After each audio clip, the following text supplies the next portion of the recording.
The Soul Skinner, real name unknown, made his first and only appearance in a three-parter titled A Skinning of Souls, published across X-Men 17 to 19. The issues were released in 1992, featuring the writing of Fabian Nicieza and the pencils of Andy Kubert. In the story, the small Siberian town of Neftelensk has been taken over by a strange power. All the citizens have been turned into virtual zombies, empty shells of human beings, unable to move or speak. Soon, two Russian mutants arrive to investigate, Darkstar and Blind Faith. The two fall prey to the same confliction as the townsfolk, however. Worried about the situation, the Russian government eventually send in Omega Red. But not even his might is powerful enough to withstand the bizarre phenomenon. In fact, he's even made a pawn of this dark force, which turns out to be a mutant called the Soul Skinner. The Skinner has psionic abilities and is able to enter the minds of others, taking control of them, sending them into a catatonic state. He can also bring forth all of their psychological pains, dark memories, regrets, feelings of guilt, and force them to relive it all. The Skinner in fact feeds on these negative emotions and seems to enjoy the psychological suffering of others. Some, like Omega Red, he chooses to control like puppets. Luckily for the Russians, the X-Men just so happens to be in the neighborhood, visiting the family of Colossus. They're soon coerced into investigating the town, but they're made prey to the Soul Skinner as well, all except for Colossus as well as a Russian agent. The two get away, and while the villain torments the Blue X-Men team, Colossus and the agent discover a way to beat him. Children. Turns out children are immune to his power, as they find a whole house full of unaffected kids, hiding from the danger outside. Meanwhile, the insane villain's backstory is explained. Living as a mutant in the Soviet Union was no less easy than in America. The Soul Skinner was forced to keep his mutant identity a secret and pose as an ordinary man. He was even able to marry and have a daughter. The man loved his daughter, Oskana, above all else, but eventually she grew ill. The man was forced to watch as Oskana's condition worsened, unable to do anything about it, despite his powers. In the end, Oskana died. Not long after, he discovered something about his wife. She had been a government agent all along, a so-called flag watch, a spy sent to keep an eye on the man, as the government suspected he was a mutant. This fact wasn't what angered him the most, though. What truly drove him over the edge was the fact his wife had done nothing to save their daughter. With government funds and resources at her disposal, she easily could have gotten Oskana the care she needed, but she didn't, simply to keep her cover safe. The man, having gone insane, killed his wife, and then unleashed his powers upon their town, Neftelensk.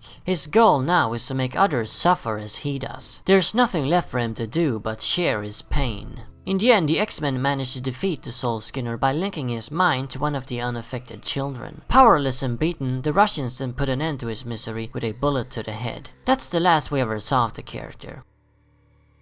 Characters rarely ever stay dead forever in the X-Men, but this is one instance where that actually seems to be the case. It's been over 25 years since the Soul Skinner came and went, and he hasn't come again yet. I doubt he ever will, and frankly I don't want him to. I don't see any point in telling yet another Soul Skinner story. This one did it just perfectly. What else could you really add to his story? With his pain, the guy clearly didn't mind dying either. Anyway, I find the Soul Skinner to be a really fascinating and sympathetic villain. You could say he's a weak, cruel bastard. I mean, if you suffer through personal losses and experience great pain as a result, deciding to inflict that pain on others is clearly the wrong choice. It doesn't help you or anyone else, and is very selfish. But that's easy to say. Who here can be sure they won't react in a similar fashion? Obviously you won't take over an entire town, but if you lost everything you cared for in one fell swoop, you too may end up bitter, resentful, and even cruel. You may begin to hate the sight of happy people. Why should they be happy when you're in horrible agony? Like I said, that's not the right way to think, but it is understandable. None of us can be sure we won't act the same way. It reminds me of the Dark Knight's Two-Face. There we had a noble, selfless man who was turned into a vicious monster when his life burned to ashes.